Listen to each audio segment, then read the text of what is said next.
Hello दोस्तों। तो एक बार फिर स्वागत करता हूं मैं आप सभी का आपके अपने यूट्यूब चैनल पर। दोस्तों, जैसा कि आपको पता है कि हर साल यूपीएससी सिविल सर्विसेज का एग्जाम आईएएस आईपीएस को मिला के टोटल 23 सर्विसेज के लिए कंडक्ट किया जाता है।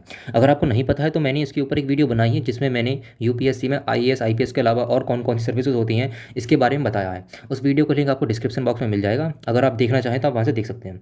लेकिन आज की वीडियो में हम यह जानने वाले हैं कि जब यूपीएससी का एग्जाम कंडक्ट हो जाता है, रिजल्ट डिक्लेयर हो जाता है, तो जो एस्पायरेंट्स यूपीएससी सिविल सर्विसेज में सिलेक्ट होते हैं उन सभी को ट्रेनिंग के लिए कहाँ भेजा जाता है। आपने एक अकेडमी लवासना का नाम सुना होगा इस रिस्पेक्ट में, लेकिन मैं आपको बता दूं कि जितने भी एस्पायरेंट सेलेक्ट होते हैं उनकी पूरी ट्रेनिंग लवासना में नहीं होती है, बल्कि आईएएस सर्विस के ही ऑफिसर्स होते हैं जिनको पूरी ट्रेनिंग के लिए लवासना में रोका जाता है और डिफरेंट सर्विसेज के ऑफिसर्स को उनकी रिस्पेक्टिव अकेडमीज़ में उनकी फर्दर ट्रेनिंग के लिए भेज दिया जाता है। तो आज की वीडियो में हम उन्हीं अकेडमीज़ के बारे में जानने वाले हैं कि और सर्विसेज के ऑफिसर्स को ट्रेनिंग के लिए कहाँ भेजा जाता है। लेकिन उससे पहले मैं आपको बता दूं कि जब यूपीएससी का रिजल्ट अनाउंस हो जाता है तो जो एस्पायरेंट सेलेक्ट होते हैं उनको एक फाउंडेशन कोर्स करना होता है जो कि 3 महीने का होता है, और यह कोर्स कंपलसरी होता है और यह कोर्स लबासना में कंडक्ट किया जाता है। यह कोर्स ख़त्म होने के बाद जो आईएएस ऑफिसर्स होते हैं उनको तो उनकी फर्दर ट्रेनिंग के लिए लबासना में रोका जाता है, और बाकी जो सर्विसेज के ऑफिसर्स होते हैं, मतलब जितनी भी और सर्विस होती हैं, उनके ऑफिसर्स को उनकी आगे की ट्रेनिंग के लिए उनकी रिस्पेक्टिव अकेडमी में भेज दिया जाता है। तो चलिए अब जानते हैं कि और अकेडमी और सर्विसेज के ऑफिसर्स को कौन सी अकेडमीज़ में कहाँ कहाँ पर ट्रेन किया जाता है। दोस्तों, हमारे पास सबसे पहले आती है आईएएस यानी कि इंडियन एडमिनिस्ट्रेटिव सर्विस। इस सर्विस के ऑफिसर्स की training Lal Bahadur Shastri national academy of administration में होती है। यह अकेडमी मसूरी उत्तराखंड में लोकेटेड है। उसके बाद आती है आईपीएस सर्विस यानी कि इंडियन पुलिस सर्विस। इस सर्विस के ऑफिसर्स की ट्रेनिंग सरदार वल्लभ भाई Patel national police of academy में होती है जो कि हैदराबाद में लोकेटेड है। उसके बाद आती है आईएफएस सर्विस यानी कि इंडियन फॉरेन सर्विस। इस सर्विस के ऑफिसर्स की training Sushma Swaraj institute of foreign service में होती है जो कि न्यू दिल्ली में लोकेटेड है। उसके बाद आती है आईएएएस सर्विस यानी कि Indian audit and account service. इस सर्विस के ऑफिसर्स की training national academy of audit and accounts में होती है जो कि शिमला हिमाचल प्रदेश में लोकेटेड है। उसके बाद आते हैं आईसीएएस सर्विस यानी कि इंडियन सिविल अकाउंट सर्विस। इस सर्विस के ऑफिसर्स की training national institute of financial management में होती है जो कि फरीदाबाद हरियाणा में लोकेटेड है। उसके बाद आती है आईसीएलएस सर्विस यानी कि इंडियन कॉर्पोरेट लॉ सर्विस। इस सर्विस के ऑफिसर्स की training Indian institute of corporate affairs में होती है जो कि मानेसर हरियाणा में लोकेटेड है। उसके बाद आते हैं आईडीएएस सर्विस यानी कि इंडियन डिफेंस अकाउंट सर्विस। इस सर्विस के ऑफिसर्स की training national academy of defence financial management में होती है जो कि पुणे महाराष्ट्र में लोकेटेड है। उसके बाद आती है आईडीईएस सर्विस यानी कि इंडियन डिफेंस एस्टेट सर्विस। इस सर्विस के ऑफिसर्स की training national institute of defence estate management में होती है जो कि न्यू दिल्ली में लोकेटेड है। उसके बाद आती है आईआईएस सर्विस यानी कि इंडियन इंफॉर्मेटिव सर्विस। इस सर्विस के ऑफिसर्स की training Indian institute of mass communication में होती है जो कि न्यू दिल्ली में लोकेटेड है। उसके बाद आती है आईओएफएस सर्विस यानी कि इंडियन ऑर्डिनेंस फैक्ट्री सर्विस।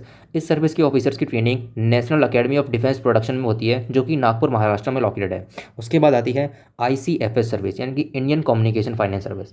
इस सर्विस के ऑफिसर्स की training national institute of finance management में होती है जो कि फरीदाबाद हरियाणा में लोकेटेड है। दोस्तों, उसके बाद आती है आईपीओएस सर्विस यानी कि इंडियन पोस्टल सर्विस। इस सर्विस के ऑफिसर्स की training Rafi Ahmed Kidwai national postal academy में होती है। उसके बाद आती है आईआरएएस सर्विस यानी कि इंडियन रेलवे अकाउंट सर्विस। इस सर्विस की ऑफिसर्स की training Indian railway institute of financial management में होती है जो कि सिकंदराबाद महाराष्ट्र में लोकेटेड है। उसके बाद आती है आईआरपीएस यानी कि इंडियन रेलवे पर्सनल सर्विस। इस सर्विस के ऑफिसर्स की training national academy of Indian railways में होती है जो कि वडोदरा गुजरात में लोकेटेड है। उसके बाद आती है आईआरटीएस यानी कि इंडियन रेलवे ट्रैफिक सर्विस। इस सर्विस के ऑफिसर्स की training Indian railway institute of transport management में होती है जो कि लखनऊ उत्तर प्रदेश में लोकेटेड है। उसके बाद आते हैं आईआरएस सर्विस यानी कि इंडियन रेवेन्यू सर्विस। इस सर्विस के ऑफिसर्स की training national academy of direct taxes में होती है जो कि नागपुर महाराष्ट्र में लोकेटेड है। उसके बाद आती है आईटीएस सर्विस यानी कि इंडियन ट्रेड सर्विस। इस सर्विस के ऑफिसर्स की training Indian institute of foreign trade में होती है जो कि न्यू दिल्ली में लोकेटेड है। उसके बाद आती है आरपीएफ यानी कि रेलवे प्रोटेक्शन फोर्स। इस सर्विस के ऑफिसर्स की training Jagjivan Ram railway protection force academy में होती है जो कि लखनऊ में लोकेटेड है। उसके बाद आती है डानिक्स यानी कि दिल्ली अंडमान निकोबार सिविल सर्विस। इस सर्विस के ऑफिसर्स की ट्रेनिंग डायरेक्टोरेट ऑफ ट्रेनिंग जो कि न्यू दिल्ली में लोकेटेड है वहाँ पर होती है। उसके बाद आती है डानिप्स यानी कि दिल्ली अंडमान निकोबार पुलिस सर्विस। इस सर्विस के ऑफिसर्स की training police training college new Delhi में होती है। उसके बाद आती है एएफएचक्यूएस यानी कि armed forces headquarters civil service. इस सर्विस के ऑफिसर्स की training defence headquarters training institute में होती है जो कि न्यू दिल्ली में लोकेटेड है। उसके बाद आती है पौंडीचेरी पुलिस सर्विस। इस सर्विस के ऑफिसर्स की training police training school Pondicherry में होती है। उसके बाद आती है पौंडीचेरी सिविल सर्विस। दोस्तों, जैसा कि मैंने अभी आपको बताया था कि सभी यूपीएससी क्लियर करने वाले एस्पिरेंट्स को, मतलब जो यूपीएससी का एग्जाम क्लियर कर लेते हैं, उन सभी की फाउंडेशन कोर्स होता है 3 महीने का। जो कि लवासना में होता है। तो इस सर्विस के ऑफिसर्स केवल लवासना का वो 3 महीने का फाउंडेशन कोर्स करते हैं और उनकी फर्दर ट्रेनिंग के लिए उन्हें डायरेक्ट फील्ड पे भेजा जाता है, जो कि मतलब कि उनके काडर में भेज दिया जाता है, जो कि उनका काडर पौंडीचेरी है। क्योंकि नेम ही बता देता है कि ये पौंडीचेरी सिविल सर्विस है, तो उनका काडर पौंडीचेरी है।